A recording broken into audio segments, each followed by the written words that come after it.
Okay guys, let's go!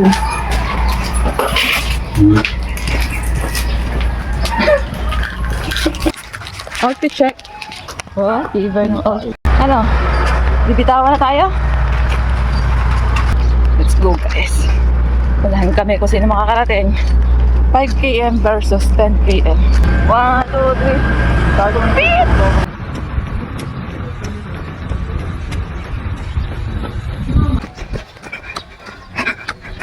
Good morning guys. So, papawis tayo ngayon. Day 2. Pagod much. So, ayan. Dito na ako sa loob ng ORC compound. So, yung asawa ko, nagdiretso na siya doon.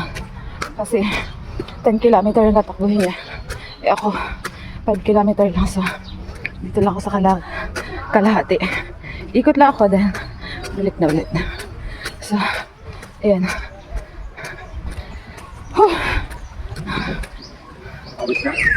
Pawis na.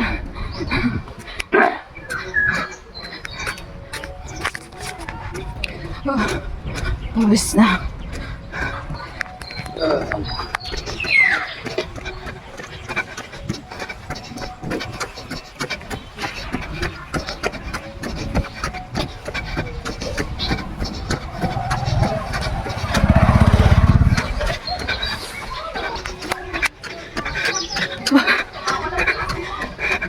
Pagod match.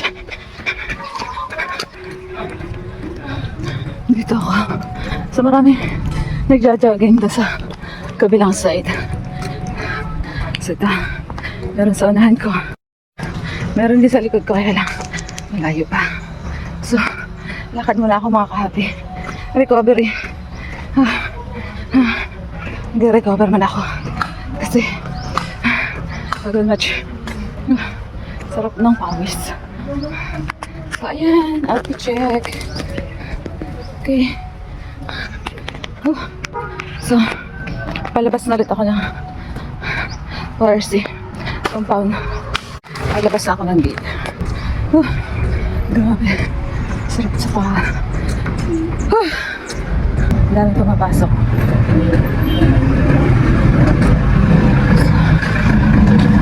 Labas na ako. Dito guys, marami nagja-jogging dito sa labas. Yung iba kasi hindi na pumapasok. Medyo dumadami na ang sasakyan kasi so ayan, 6 na kaya medyo dumadami na ang sasakyan. Ayan, tingnan nyo naman mga guys. Happy, ang sarap ng pants. Labas ang pants. So dito na ako sa labas ng ORC compound. Dito na ako galing. Dun sa likod. Ngayon, hindi ako papabili sa labas.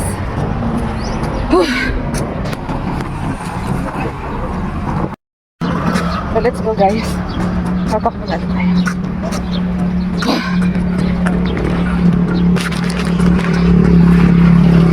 Hello! Okay, neighbors. Marin ka lang yan. Kanya yung mukha nila.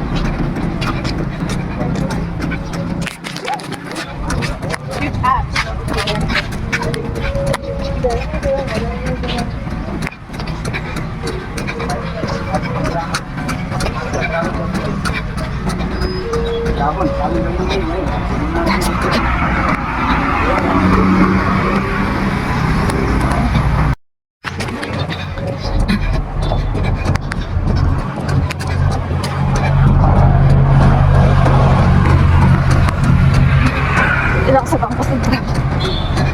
So, yun guys. Sa likod ko. Dito na ako sa amin.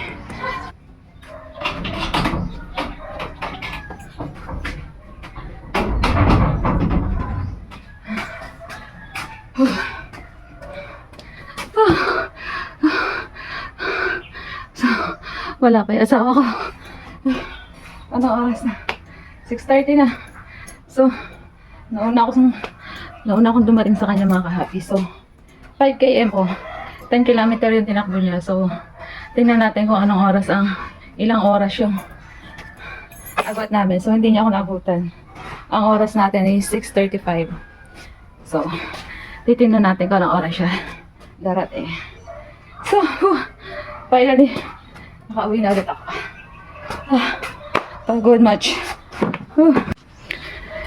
So, andyan na ang kadiskarte. Ito ko sa'yo doon.